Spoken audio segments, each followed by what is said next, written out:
दोस्तों आज हम एक्सप्लेन करने वाले हैं हाल ही में आई एक कमाल की सीरीज लूट कांड के सारे एपिसोड्स को, जो कि आपको जरूर पसंद आएंगे, इसलिए वीडियो को अभी लाइक कर दीजिए। हम चलिए कहानी शुरू करते हैं। तो कहानी की शुरुआत में हम पलाश नाम के लड़के को देखते हैं जो कि कैमरा फिक्स कर रहा होता है और पलाश एक सीसीटीवी कैमरा लगाने वाली कंपनी में काम करता है। उसी कंपनी में एक पूजा नाम की लड़की भी काम करती थी जो कि पलाश की गर्लफ्रेंड थी। अब अपना काम खत्म करने के बाद जैसे ही पलाश अपने ऑफिस में आता है तब उसका बॉस उसे अपने कैबिन में बुलाता है और कहता है कि मुझे तुम्हारे बारे में सब कुछ पता चल चुका है। दरअसल पलाश ने अपनी कंपनी से कई कैमरा चुरा कर बेच दिए थे जिससे उसने करीब 3.5 लाख रुपए कमा लिए थे। तब उसका बॉस उसे कहता है कि या तो 3 लाख रुपए वो उसे दे दे और कंपनी छोड़कर चला जाए, या फिर 3.5 लाख रुपए कंपनी में जमा करे और 6 महीने की जेल काटे। तब पलाश को मजबूरन 3 लाख रुपए बॉस को देने पड़ते हैं और उसे वो कंपनी छोड़नी पड़ती है।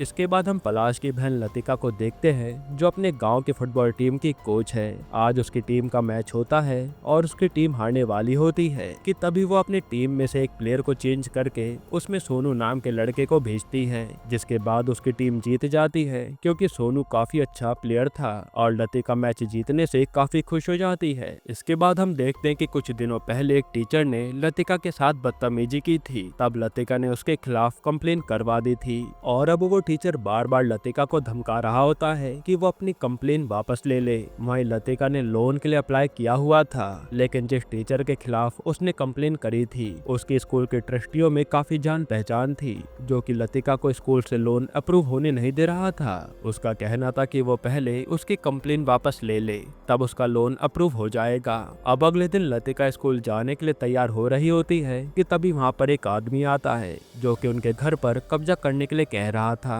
दरअसल लतिका ने उस आदमी से 9 लाख रुपए का कर्जा लिया था और अपने घर को गिरवी रखवा दिया था। तब ये बात जैसे उसकी माँ और दादी को पता चलती है तो उन दोनों के होश उड़ जाते हैं क्योंकि घर तो दादी के नाम था और लतिका ने नकली सिग्नेचर करके उस घर को गिरवी रख दिया था। तब वो आदमी लतिका को कहता है कि वो उसके 9 लाख रुपए लौटा दे वरना वो उसके घर पर कब्जा कर लेगा, जिस पर लतिका उससे 7 दिन का टाइम और मांगती है। तभी वहाँ पर पलाश भी आ जाता है और उसे भी पता लग जाता है कि ये घर गिरवी हो चुका है। जो पता लगते ही पलाश को काफी गुस्सा आता है। इस पर लतिका कहती है कि मैं तुम्हें कैसे बताती, तुम तो मेरा फोन भी नहीं उठाते थे। तभी यहाँ पर पलाश झूठ कहता है कि मैंने नौकरी छोड़ दी है क्योंकि मेरी कंपनी मेरा इंक्रीमेंट नहीं कर रही थी, पर लतिका को उसकी बातों पर यकीन नहीं होता। जिसके बाद हम बर्मन नाम के गैंगस्टर को देखते हैं जिसके पास 2 आदमी आते हैं। इसमें से एक का नाम मुन्ना होता है और दूसरे का नाम तूफान होता है और तूफान बर्मन के पास पहले से काम किया करता था, लेकिन अब वो उस काम को छोड़ना चाहता था।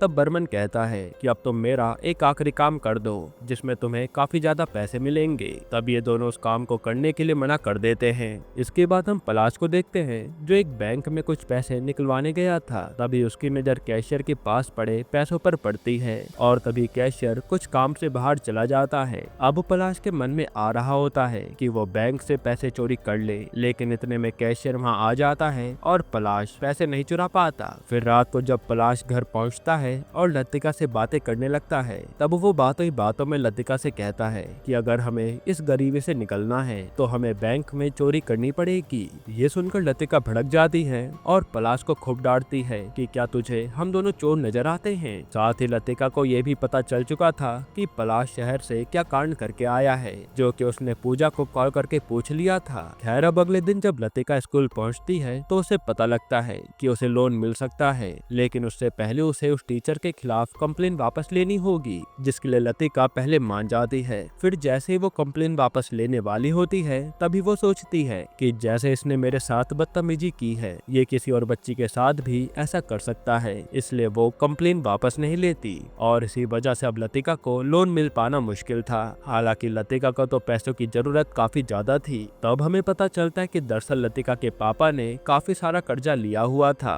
जिसकी ईएमआई लतिका टाइम से भर रही थी, लेकिन एक ईएमआई वो भर नहीं पाई। तब बैंक वाले स्कूल में आकर लतिका को काफी बातें सुनाकर गए थे, जिस चक्कर में लतिका ने अपना घर गिरवी रखकर कर्जा लिया था और उस लोन को खत्म कर दिया था। लेकिन अब वो आदमी भी लतिका को परेशान करने लगा है।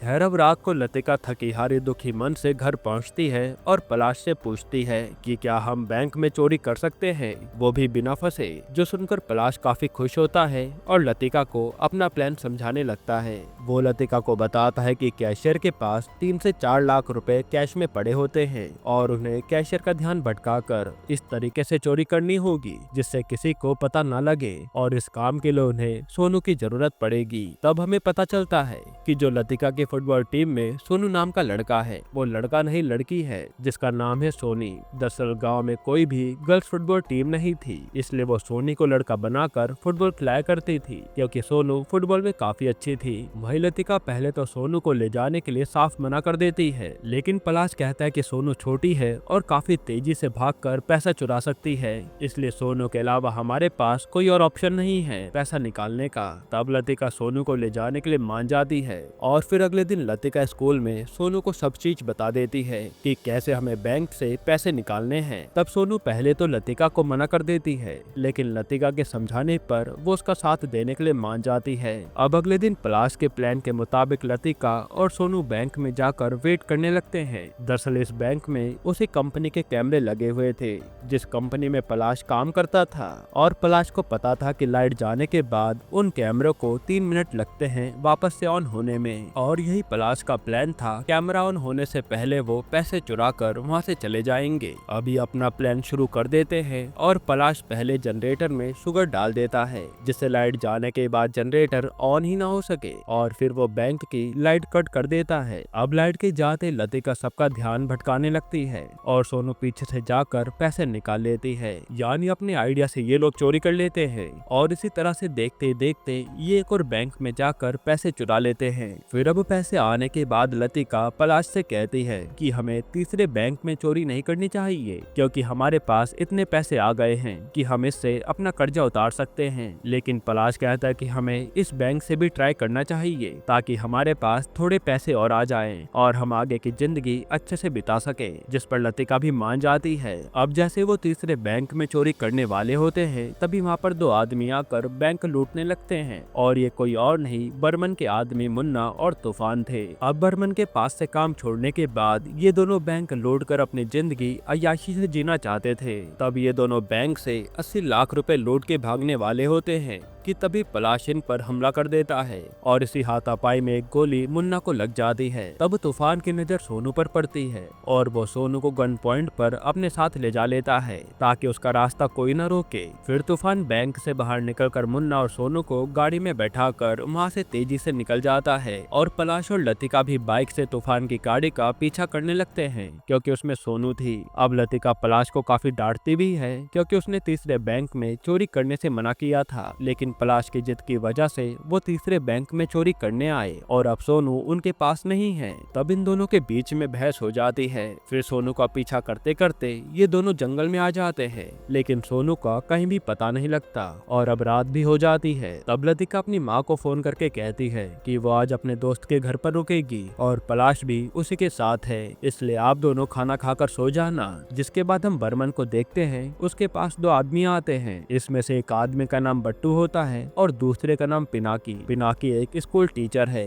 लेकिन स्कूल टीचर बनने के बाद भी उसे ज्यादा फायदा नहीं हुआ, इसलिए अब वो बर्मन के साथ काम करना चाहता है ताकि वो ज्यादा पैसा कमा सके। तब बर्मन पिनाकी को एक पहेली सुनाता है और कहता है कि अगर तुमने इसका जवाब दे दिया तो तुम मेरे लिए काम कर सकते हो। तब पिनाकी पहेली का जवाब तुरंत दे देता है, जो देखकर बर्मन की बीवी काफी इम्प्रेस होती है। फिर बर्मन पिनाकी को कुछ पर्चे देता है और कहता है कि इसमें कुछ पहेलियां लिखी हुई है और मेरे भाई ने कुछ बंदूकों को अपने नौकर के साथ मिलकर कहीं छुपा दिया था और तुम्हें वही बंदूकें ढूंढनी है और तुम जितनी ज्यादा पहेली सॉल्व करोगे तुम बंदूकों के उतने पास पहुंच जाओगे, इसलिए जल्दी से जल्दी सारी पहेलियों को सॉल्व करो और बंदूकों को ढूंढ के मेरे पास ले आओ। अगर तुमने बंदूकें ढूंढ दी तो मैं तुम्हारे लिए एक नया स्कूल खुलवा दूंगा। ये सुनकर पिनाकी काफी खुश हो जाता है और बंदूकें ढूंढने में लग जाता है। वहीं हम तूफान को देखते हैं जो जंगल के एक गोदाम में आकर मुन्ना का इलाज करने लगता है और सोनू तूफान को देखकर काफी डर रही थी। हालांकि तूफान सोनू से काफी अच्छे से बर्ताव कर रहा था। दूसरी तरफ हम लतिका और पलाश को देखते हैं जो कि अभी भी सोनू को ढूंढ रहे थे, लेकिन उन्हें सोनू का कहीं भी पता नहीं लगता। वहीं उधर पुलिस वाले भी बैंक के लुटेरों को ढूंढने में लगे हुए थे और उन्हें यह भी पता लग गया था कि बैंक के लुटेरे एक बच्ची को भी अपने साथ ले गए हैं। अब एक पुलिस ऑफिसर जिसका नाम मिट्टू था, वो किसी भी हाल में सोनू का पता लगाना चाहती थी क्योंकि वो अपने काम के लिए काफी ईमानदार थी। वहीं उसका जो सीनियर ऑफिसर था धार, वो काफी ज्यादा करप्ट इंसान था और इस टाइम भी वो यही सोच रहा था कि कैसे वो इस केस से ज्यादा पैसा कमा सके। वहीं पलाश और लतिका भी पुलिस स्टेशन पहुंच जाते हैं कंप्लेन लिखवाने के लिए, लेकिन तभी लतिका को पता चलता है कि पुलिस वालों को उन दोनों की भी तलाश है क्योंकि एक बैंक में तो चोरी हुई है लेकिन दूसरे दो बैंकों में कैशियर के पास से ही पैसा गायब हुआ है। तब लतिका और पलाश ये सब देखकर वहाँ से चुपचाप चले जाते हैं। वहीं मिट्टू को लतिका पर शक होने लगता है और वो पूछताछ करने के लिए लतिका की माँ से जाकर मिलती है, जहाँ लतिका की माँ बताते हैं कि लतिका कल से घर नहीं आई है। तब मिट्टू का शक और भी ज्यादा बढ़ जाता है और वो लतिका को ढूंढने लगती है। वहीं पिनाकी सारी पहेलियों को सॉल्व करते हुए एक डैम के पास पहुंच जाता है और उसे समझ आ गया था कि बंदूकें कहीं ना कहीं इसी डैम के अंदर छुपाई गई हैं। तब पिनाकी और बटू मिलकर उसी डैम के अंदर जाने लगते हैं, जहां जाते ही उन्हें एक लाश मिलती है। इसके गले पर एक लॉकेट लटका हुआ था। तब पिनाकी उस लॉकेट को ले लेता है और ये दोनों वहां से आगे बढ़ जाते हैं। फिर थोड़ी दूर चलने पर इन्हें एक दरवाजा दिखता है और जैसे ये दरवाजा खोलते हैं तो वहाँ पर पानी का काफी ज्यादा प्रेशर आता है और ये दोनों उसमें डूबने लगते हैं। तभी वो पानी का प्रेशर इन दोनों को एक कुएं से बाहर निकालता है जो कि लतिका के घर में ही था। तब पिनाकी लतिका का घर देखकर काफी शॉक्ड हो जाती है क्योंकि वो लतिका को जानता था। दरअसल पिनाकी की फुटबॉल टीम के साथ ही लतिका की फुटबॉल टीम का मैच होता था। फिर पिनाकी को यहाँ पर ये समझ तो आ गया था कि वो बंदूकें कहीं ना कहीं लतिका के घर में ही रखी गई हैं। वहीं दूसरी तरफ हम सोनू को देखते हैं जो कि तूफान के साथ थी कि तभी वहाँ पर बर्मन के कुछ आदमी आते हैं और तूफान की बात बर्मन से करवाते हैं। तब बर्मन कहता है कि वो सारा पैसा उसे दे दे, लेकिन तूफान पैसा देने से मना कर देता है और कहता है कि उसने अपनी जान जोखिम में डालकर इस पैसे को चुराया है, इसलिए वो पूरा पैसा तो नहीं देने वाला। ये सुनते बर्मन के आदमी तूफान पर हमला कर देते हैं। तब तूफान भी उन्हें जैसे तैसे खत्म कर देता है। फिर थोड़ी देर में वहाँ पर बट्टू और पिनाकी भी आ जाते हैं और तूफान को समझाने लगते हैं कि पैसा बर्मन को दे दे, लेकिन तूफान नहीं सुनता। तब पिनाकी कहता है कि अगर तुमने ये पैसा बर्मन को दे दिया तो मैं तुम्हारे दोस्त की जान बचा लूंगा। ये सुनकर तूफान बंदूक नीचे रखने वाला होता है कि तभी बट्टू उस पर हमला कर देता है, लेकिन इतने में मुन्ना की मौत हो जाती है। तब गुस्से में तूफान सोनू और पैसे को लेकर वहाँ से भागने लगता है। वहीं हमें पता चलता है कि तूफान का जब सोनू पर ध्यान नहीं था, तब सोनू ने तूफान के फोन से लतिका को अपनी लोकेशन भेज दी थी और लतिका उस लोकेशन को देखकर समझ गई थी कि ये पक्का सोनू ने भेजी होगी, इसलिए वो उस लोकेशन पर पहुंचने के लिए निकल जाती है। वही तूफान की बंदूक में सिर्फ एक ही गोली बची थी और उसे पता था कि वो सरवाइव नहीं कर पाएगा, इसलिए वो सोनू को वहाँ से भागने के लिए कहता है। फिर सोनू के भागते वहाँ पर पिनाकी और बट्टू आते हैं और वो दोनों तूफान पर अटैक कर देते हैं, लेकिन तभी पुलिस वाला धार भी वहाँ कर तूफान को शूट कर देता है और तूफान की वहीं मौत हो जाती है। तब ये सब दूर से सोनू तूफान के फोन में रिकॉर्ड करके वहाँ से भाग जाती है। वही धार पिनाकी और बट्टू से वो सारे पैसे ले लेता है क्योंकि अगर पिनाकी और बट्टू उसे पैसे न देते तो वो उन दोनों को ही अरेस्ट कर लेता। इसके बाद धार उस गोदाम में जाता है जहाँ तूफान के दोस्त की लाश पड़ी हुई थी और धार देखता है कि वहाँ पर लतिका और पलाश भी पहुँच चुके थे। तब धार उन दोनों से पूछता है कि तुम दोनों यहाँ पर क्या कर रहे हो। लतिका कहते कि हम यहाँ पर सोनू को ढूंढने आए हैं। इस पर धार उन्हें डांटते हुए कहता है कि तुम्हें पुलिस की मदद लेनी चाहिए, ना कि खुद ये जांच पड़ताल करनी चाहिए। तब लतिका गुस्से में कहती है कि पुलिस वाले कुछ भी नहीं करते, उन्हें बस पैसा खाना आता है, क्योंकि जब मेरे पापा का मर्डर हुआ था तब पुलिस वालों ने कुछ भी नहीं किया था। ये सुनकर धार चुप हो जाता है और उन्हें वहाँ से जाने के लिए कहता है। अब जैसे ही पलाश और लतिका बाहर आते हैं तो उनके पास सोनू भागते हुए आती है और बेहोश हो जाती है, साथ ही उसका फोन भी वहीं गिर जाता है। हालांकि यहाँ लतिका सोनू को देखकर काफी खुश थी कि वो सही सलामत है। फिर धार वहाँ से जाने वाला होता है कि तभी उसे सोनू के पास बड़ा मोबाइल दिखता है जो वो अपने पास रख लेता है और फिर पलाश धार को कहता है कि मेरे पास काफी सारी बंदूकें पड़ी हुई हैं और अगर तुम उसे बेचने में मेरी मदद करोगे तो हमारा काफी फायदा होगा।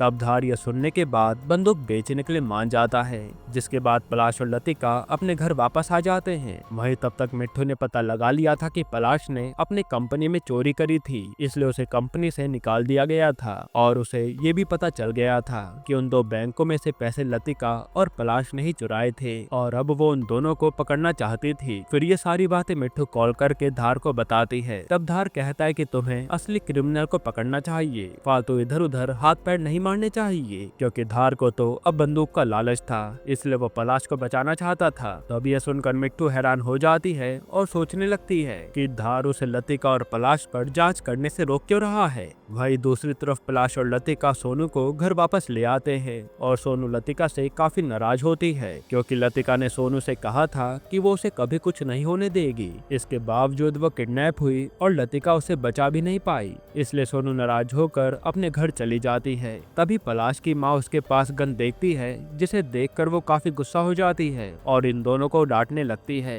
तभी यहाँ पर पलाश को पता चलता है कि उसके पापा का कोई एक्सीडेंट नहीं हुआ था, जबकि उसके पापा को तो गुंडे उठा ले गए थे और उनका मर्डर कर दिया था, क्योंकि गुंडे उनसे यही सारी बंदूकें मांग रहे थे और उन्होंने उन्हें वो बंदूकें नहीं दी थी। और अब ये सब बातें पता चलने पर पलाश हैरान हो जाता है। वहीं लतिका पलाश से माफी मांगती है, क्योंकि उसने ये सारी बातें पलाश को नहीं बताई थी और उसे बंदूकों के बारे में काफी टाइम पहले पता चल गया था। इसके बाद लतिका और पलाश अकेले में बात कर रहे होते हैं और दोनों ही यही सोच रहे थे कि वो इस मुसीबत से कैसे बाहर निकले, क्योंकि अब तो पुलिस को भी ये पता चल चुका है कि बंदूकें उन्हीं के पास हैं। तब पलाश को एक आइडिया आता है और वो अपने दादी के पास जाकर कहता है कि मैंने आपकी और मम्मी की पूरी जाने की टिकट करवा दी है। दरअसल पलाश की दादी काफी टाइम से पूरी जाना चाहती थी, इसलिए वो उन्हें पूरी भेजने की तैयारी कर देता है, जिससे पलाश की दादी काफी खुश हो जाती है। फिर अगले दिन लतिका अपनी दादी और माँ को पूरी जाने के लिए बस में बैठा देती है और फिर घर पहुंचकर पलाश के साथ मिलकर उन बंदूकों को कहीं और छुपा देती है, जो कि उन्हीं के पास सेफ थी। इसके बाद पिनाकी उन बंदूकों को ढूंढने के लिए वहां पहुंचता है तो उसे वहां पर कोई बंदूक नहीं मिलती और जैसे ये बात बर्मन को पता चलती है कि पिनाकी को बंदूकें नहीं मिली तो वो उस पर काफी गुस्सा हो जाता है, क्योंकि बर्मन ने पिनाकी को 1 हफ्ते का ही टाइम दिया था बंदूकें लाने के लिए। इसके बाद बर्मन पिनाकी से कहता है कि तुम आज के बाद मेरी टीम का हिस्सा नहीं हो और वो उसे वहाँ से भगा देता है। ये सुनकर पिनाकी को काफी गुस्सा आता है और वो लतिका और पलाश से मिलने जाता है। तब वो देखता है कि लतिका और पलाश तो बंदूकें छुपा रहे हैं और वो यहाँ उन्हें कहता है कि अब तुम्हें मरने से कोई नहीं रोक सकता, क्योंकि बर्मन अपनी बंदूकें वापस लेकर रहेगा और अब धार को भी पता चल चुका है कि तुम्हारे पास बंदूकें हैं तो वो भी तुम्हें जिंदा नहीं छोड़ने वाला। साथ ही इन दोनों को मिट्टू से भी खतरा था, क्योंकि मिट्टू को भी पता चल चुका था कि बैंक में चोरी इन दोनों ने ही करी थी, यानी ये दोनों बुरी तरह से फंस चुके थे। तब पिनाकी कहता है कि अगर तुम मुझसे हाथ मिला लो तो मैं तुम्हें बचा लूंगा। तब लतिका कुछ सोचती है और फिर पिनाकी से हाथ मिला लेती है और पिनाकी उन्हें अपना प्लान बताता है। इसके बाद ये सीधा धार के घर पहुंचते हैं और उसके घर से तूफान का फोन जिसमें सोनू ने रिकॉर्डिंग करी थी और वो पैसे चुराने का तरीका ढूंढने लगते हैं। असल में सोनू ने बता दिया था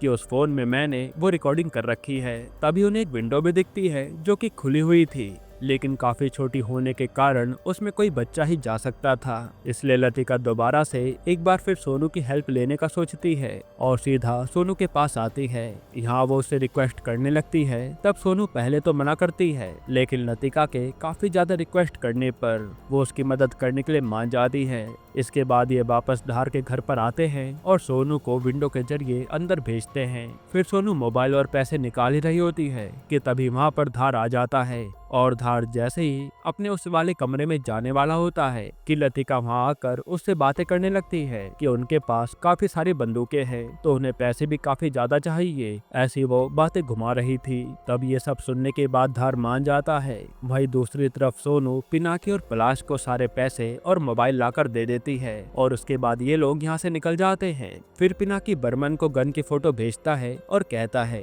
कि गन लेनी हो तो कल इस गोडाउन में आ जाना, जो देखकर बर्मन काफी खुश हो जाता है और गोडाउन आने के लिए मान जाता है। वहीं लतिका धार को फोन करके गोडाउन बुला लेती है और कहती है कि वो कल सारी गन उसे दे देगी। दरअसल इनका प्लान ये होता है कि धार और बर्मन को गन के चक्कर में आपस में लड़वाकर मरवा देंगे, जिसके बाद इनकी सारी मुसीबत दूर हो जाएगी। खैर फिर रात को लतिका और पिनाकी जब आपस में बात कर रहे होते हैं तब पिनाकी को जो लाश के पास से लॉकेट मिला था वो देखकर वो इमोशनल हो जाता है। इस पर लतिका पूछती है कि ये लॉकेट किसका है और तुम्हें कहां से मिला। तब पिनाकी बताता है कि ये लॉकेट मेरे पापा का है, यानी जो लाश उस दिन उसे दिखी थी वो उसके पापा की ही थी, जिसे देखकर वो इमोशनल हो गया था। फिर हमें पता लगता है कि पिनाकी के पापा ही बर्मन के बड़े भाई थे जिन्होंने बंदूकें छुपा दी थी और बर्मन ने उन्हें मार दिया था। साथ ही हमें ये भी पता चलता है कि लतिका के पापा भी पिनाकी के पापा के लिए काम करते थे और उन दोनों ने ही बंदूकें चुरा कर छुपा दी थी।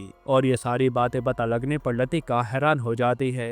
खैर अब अगले दिन लतिका धार को लेकर उस गोडाउन में आती है जहां धार बंदूकें देखने लगता है। तभी बर्मन भी वहां अपने आदमियों के साथ पहुंच जाता है और धार से कहता है कि ये बंदूकें मुझे चाहिए, मगर धार कहता है कि ये सारी बंदूकें मुझे चाहिए। इसी बात को लेकर इनके बीच लड़ाई शुरू हो जाती है और लतिका एक कार के पीछे जाकर छुप जाती है। वहीं दूसरी तरफ पलाश जानबूझकर मिट्टू के सामने आता है और जैसे ही मिट्टू उसे देखती है तो वो उसे फॉलो करने लगती है। तब पलाश भी उसे अपने पीछे पीछे गोडाउन तक ले आता है। अब मिट्टू अपनी टीम के साथ गोडाउन में आई थी तो जैसे बर्मन के आदमी उसे देखते हैं तो उन पर फायरिंग शुरू कर देते हैं और इन लोगों के बीच में लड़ाई शुरू हो जाती है। तभी धार मौका पाकर लतिका और पलाश को लेकर वहां से भाग निकलता है और रास्ते में कार रोककर वो पलाश पर गन पॉइंट करके कहता है कि अगर तुमने मुझे वो सारी गन नहीं दी तो मैं पलाश को मार दूंगा। तब लतिका कहती है कि मैं तुम्हें सारी गन्स दे दूंगी, लेकिन उससे पहले तुम्हें मेरा एक काम करना होगा, जिसके लिए धार मान जाता है। वहीं उधर बर्मन को फायरिंग के दौरान गोली लग जाती है। तब पिनाकी वहां आकर उसे बचाकर ले जाता है और हम समझ पाते हैं कि पिनाकी के दिमाग में कोई और प्लान चल रहा है। हालांकि इन सबसे बर्मन की बीवी काफी खुश हो जाती है क्योंकि पिनाकी ने उसके पति की जान बचा ली थी। वहीं दूसरी तरफ धार बंदूकों के बदले में लतिका और पलाश पर जो चोरी का इल्जाम लगा हुआ था उसे झूठा बता देता है और कहता है कि चोरी किसी और ने की थी, जिसके बाद लतिका और पलाश टेंशन फ्री हो गए थे। वहीं मिट्टू अभी भी सोच में पड़ी हुई थी कि ये सब क्या हो रहा है, क्योंकि उसे तो पता था कि चोरी किसने करी है, लेकिन अब वो कुछ भी कर नहीं सकती। जिसके बाद लतिका और पलाश घर वापस आते हैं और उनकी माँ और दादी भी घर वापस आ गई थी और अब ये लोग काफी खुश होते हैं। फिर ये लोग अपना कर्जा भी उतार देते हैं और घर के कागज भी वापस ले लेते हैं। असल में इनके पास वो बैंक से चुराया हुआ पैसा जो था, यानी अब लतिका की सारी मुसीबतें खत्म हो गई थी। वहीं पिनाकी का दोस्त बट्टू जो कि घायल हो रखा था, उसे शक होता है कि लतिका ने धार और बर्मन को एक साथ बुलाकर वहां पर लड़वाया था, इसलिए वो कहता है कि मैं जैसे ठीक हो जाऊंगा तो लतिका को मार दूंगा। ये सुनते पिनाकी को गुस्सा आ जाता है और वो अपने दोस्त को ही मार देता है, क्योंकि कहीं न कहीं पिनाकी लतिका को प्यार करने लगा था। इसके बाद पिनाकी अपने पापा का अंतिम संस्कार कर देता है। फिर हम देखते हैं कि लतिका और पलाश आकर उस मिट्टू से मिलते हैं, क्योंकि अब इन्हें ये पता करवाना था कि उनके पिता को आखिर किसने मारा था। यहीं पर यह सीरीज खत्म होती है। दोस्तों, आपको ये सीरीज कैसी लगी हमें कमेंट में जरूर बताइएगा, और इसके अलावा आप कौन सी मूवी या वेब सीरीज का एक्सप्लेनेशन चाहते हैं वो भी कमेंट कीजिएगा। बाकी अगर आपको हाल ही में आई एक कमाल की मूवी देखनी है तो आप ये वीडियो देख लीजिए।